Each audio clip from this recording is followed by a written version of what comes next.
காலை நேர சிந்தனை. பகைமை மறப்போம்.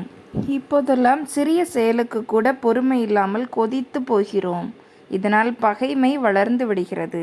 இந்த பகைமை நாளடைவில் நம் உறவுகளையும் நட்புகளையும் இழந்து ஒன்றுமில்லாமல் செய்து விடுகிறது. உங்களை திட்டுபவர் அல்லது துன்புறுத்துபவர் மீது உங்கள் இதயத்தில் எந்தவிதமான பகைமை உணர்ச்சியையும் கொள்ளாதீர்கள். வெளிப்படையாக கோபத்தை காட்டுவதை விட இது மிகவும் மோசமானது.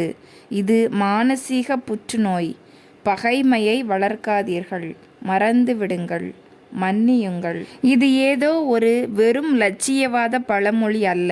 உங்கள் அமைதியை பாதுகாக்க ஒரே வழி இதுதான். உள்ளே பகைமையை வளர்ப்பது என்பது ஒருவனுக்கு மிகுந்த கெடுதியை செய்யும். உங்களுக்கு தூக்கம் போய்விடும். உங்கள் இரத்தத்தை நீங்கள் நஞ்சு ஆக்குகின்றீர்கள். இரத்த கொதிப்பும் படபடப்பும் உங்களிடம் அதிகரிக்கும். மாவீரன் அலெக்சாண்டரின் தந்தை பிலிப் சிறந்த அறிவாற்றல் மிக்கவர். பலம் பொருந்திய மன்னராக ஆட்சி செய்து வந்தார்.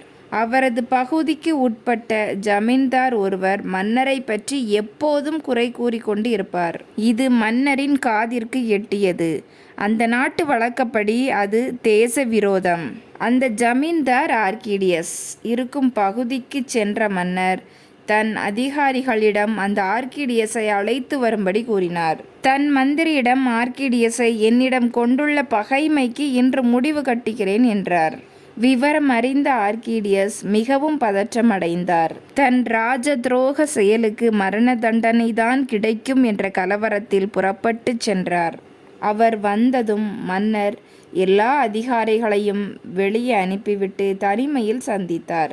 மன்னரின் தண்டனையை நிறைவேற்ற அதிகாரிகள் வெளியில் தயாராக காத்து கொண்டிருந்தனர். சிறிது நேரம் கழித்ததும் மன்னரும் ஆர்கிடியஸும் கைகோர்த்து கொண்டு புன்முறுவலுடன் வெளியில் வந்தனர். எல்லோருக்கும் அதிர்ச்சி.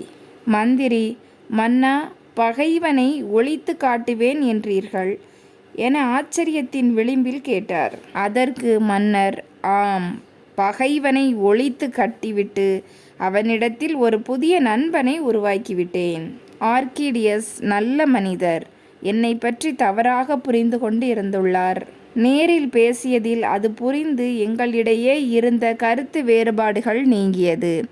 என்னை சரியாக புரிந்து கொண்டதால் அவர் என் மீது கொண்டிருந்த பகை உணர்வுகள் நீங்கி நட்பு மலர்ந்து உள்ளது என்றார். பகைவனை அழிப்பது என்றால் பகைமையை அழிப்பது என்றுதான் அர்த்தம். பகைவனை கொல்வதல்ல. அப்படி செய்தால் பகைமை அழியாது, வம்ச வம்சமாக தொடரும் என்றார். நம்மை வெறுப்பவர்கள் நமக்கு பகைவர்கள் இல்லை. நம்மால் வெறுக்கப்படுபவர்களே நம் பகைவர்கள். பகைமையை மறப்போம். அன்பை செலுத்துவோம். முகமலர்ச்சியோடும் நம்பிக்கையுடனும் எழுந்து புதிய நாளை துவங்க இறைவன் அருள் புரியட்டும். நல்லதே நினைப்போம், நல்லதே நடக்கும். நல்ல எண்ணங்களுடன் இன்றைய நாளை தொடங்குவோம். இந்த நாள் இனிய நாளாகட்டும். வாழ்க வளமுடன். நன்றி.